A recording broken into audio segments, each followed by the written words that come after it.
Yesterday live on stream I managed to get top 100 players in Axie Infinity, and today we're going to review some of my games that I have played on that stream to get this rank. Now I have managed to go on a little bit of a winning streak, playing versus some of the top meta teams that you can find in the top leaderboards of Axie Infinity. Currently I'm rank 106 because I have not played since yesterday, but let's jump into game number 1. Before we analyze this game, there's still 80% of you that are not subscribed to this channel. If you guys are enjoying this content, make sure to smash that subscribe button and turn the notifications on to be up to date with Axie Infinity content. Now in the first game, what we are facing is a very common double bug and a Pocky at the back.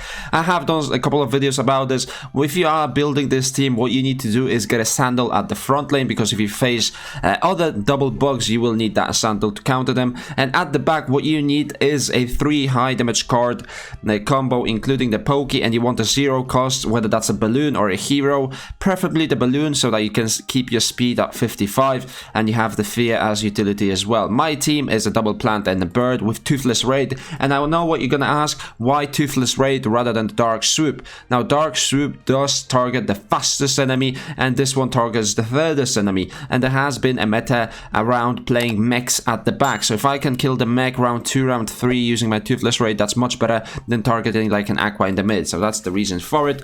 Round number 1, what I get is a hare as well as an egg. Now the reason I decided to go for the hare and egg is to draw a card, because I know if he goes for discards, I will not be able to get many cards up, and I don't really want to lose that hare. Also, I allow him to discard some of my useless cards, which are Toothless Raid and Bidens. I don't really care about using them.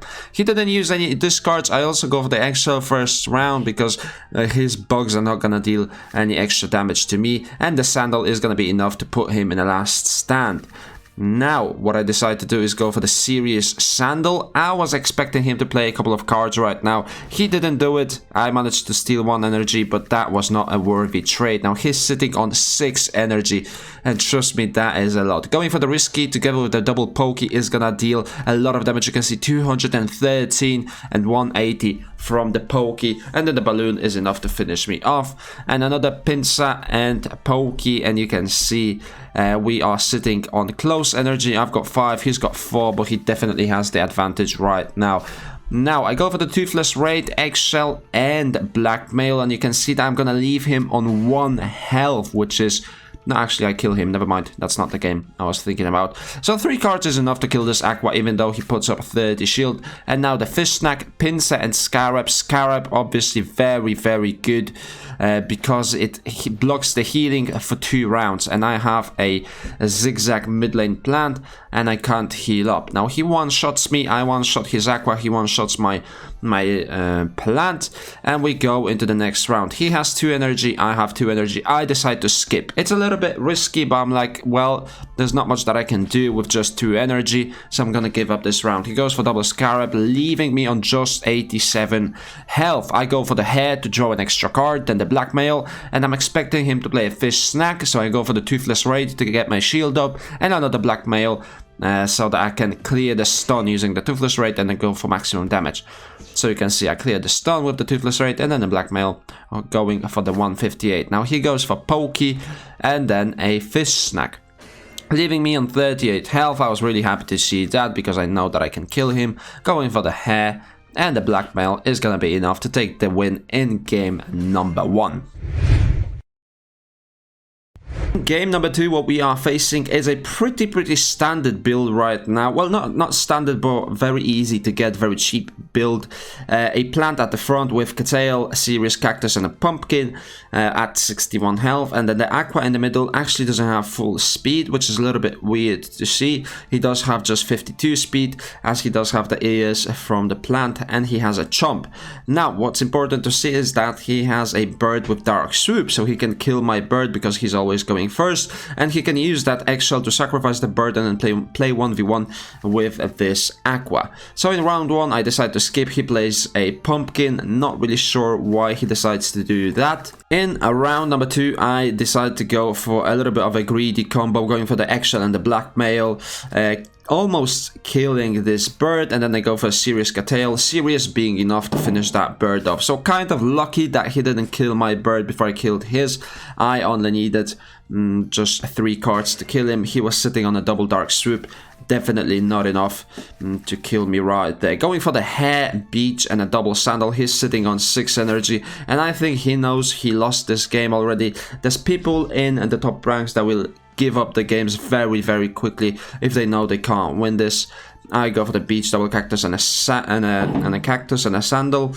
He's sitting on 8 energy, and I think he's already given this game up. You can see right here, losing this bird means that he's going to lose this game because he doesn't have anything to clear my bird, and he doesn't have enough damage to clear the double plant. So I don't think his team was that good or well thought out. Maybe he is a little bit card draw dependent, and playing versus discard bugs is definitely not something that you want to see with that team. In game number 3, we are facing a plant, an anemone mid lane, Aqua, and then a backdoor mech. I mean a backlane mech. Double Goda, that's very important to see double Goda. That means I'm gonna have to use most of my cards before he steals that energy from me. Now luckily at round number 1, he doesn't have any Godas on him. He goes for the Cactus Cattail, Dual Blade, and Hero. I know that he doesn't have many cards on his mech, so question is, do I go for some damage? I wouldn't be these 3 cards wouldn't have been enough to kill this mech. I go for the back door, and I play the extra last. Now the reason I play the extra last because I know that he shouldn't have that much firepower to kill me, right? He already used his highest damage cards from the mech, and the anemone Aqua does not have that much firepower to kill me. I decided to go for the zigzag Graveland combo because his plant has 3 melee cards. That means if I manage to Graveland him, I will be in a good position to kill him in the next round, even though I don't have that much energy. Little bit of a lucky crit, it only deals 40 more damage, so that shouldn't be an issue. Double cactus dealing 156 each, and we'll leave him on 200 health. Now, kind of a lucky draw from me going for the double hair, but the hair and extra would have been enough anyway because he wouldn't be able to play any shield as he already used the double aqua stock, which is the only ranged card that he had. Now, I decided to skip the round. He does have a Goda and a triple anemone, taking my energy away from me. And what I really have to do right here is think of how am I going to be able to play this. He goes for the anemone, double Goda, which is just enough to kill my plant. And the one thing that I decided to do is play a double Bidens first, which means I kill my plant rather than deal some damage and disable his range cards. I decide to skip again. He didn't draw a Goda, that means he can't steal my energy, and now I can go for the full combo using the double eggshell and the double blackmail. Finally in round number 9 being able to kill his Aqua, and he only has 1 last stand bar. That means he's not going to be able to save this game, not make it a draw, and we take game number 3 as well. Now, before we jump into game number 4, the final game of this episode, let's see how much this team costs. So at the front, what you want is the cattail, or the cattail, however you pronounce it, and then you want a Sirius. I prefer the Sirius actually rather than the zigzag. I already have the zigzag in the mid lane, so having some utility at the front lane is actually good.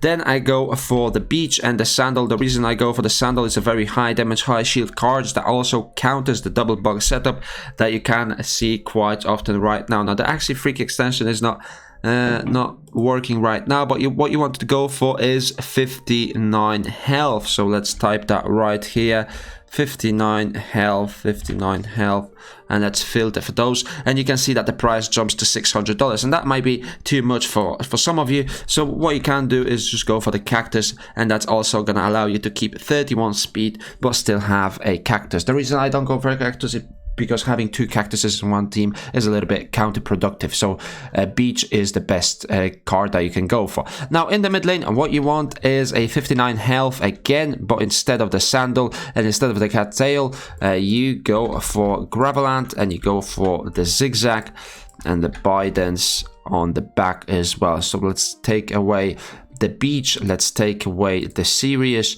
and we are left with a plant that I have, which is 59 health, and this is an incredibly cheap mid lane plant, so you can use that yourself. It's very good in 1v1 scenarios if you use that Graveland. Many people in lower brackets, lower elo, will not be able to outplay the Graveland because the teams are not built well for it, so that's a very good one.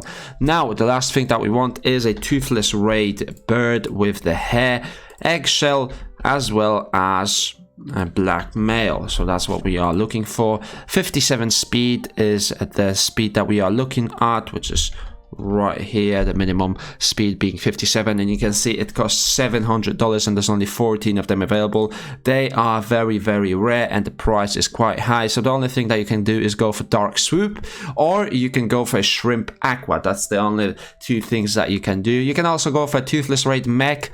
That can work as well, but you need very specific cards. So let's jump into game number 4 and see how I managed to get top 100 with this specific team.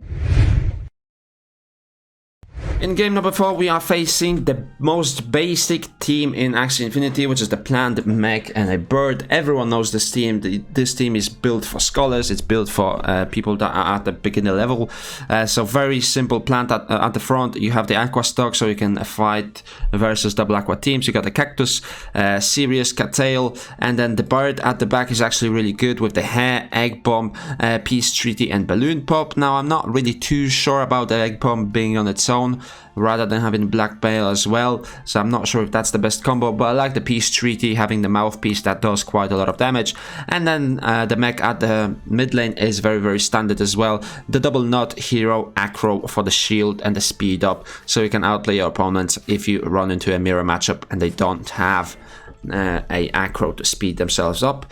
You can also try to outspeed an Aqua if you use that well. Now, in round number 1, not too much happens.